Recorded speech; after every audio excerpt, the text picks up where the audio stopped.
Գարիկ Խարլամովի հարցազրույցն էի դիտում,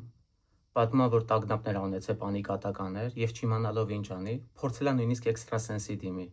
ում շատ մեծ գումար ա տվել, ասում է գնացի էքստրասենսի մոտ հանդիպեցինք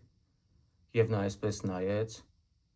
խնդիր ունեք ասեց, երբ որ պատմեցի տագնապներ ունեմ, ասելա գնացեք ջուրը բացեք եւ ջրին լսեք, ու ասում է երբ որ սկսեցի ջրին լսել, տագնապներս ավելի ուժեղացան, պանիկայի մեջ ընկա, ու 50,000 ռուբլի էր տվել։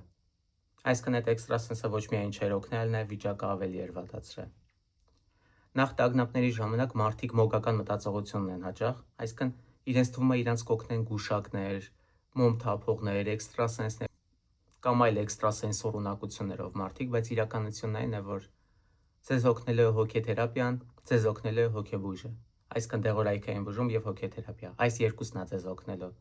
Մնացած ամեն ինչը ժամանակի կորուստ է։ Ուղղակի մեղք եք, որ ձեր գումարը անիմաստ ծախսեք։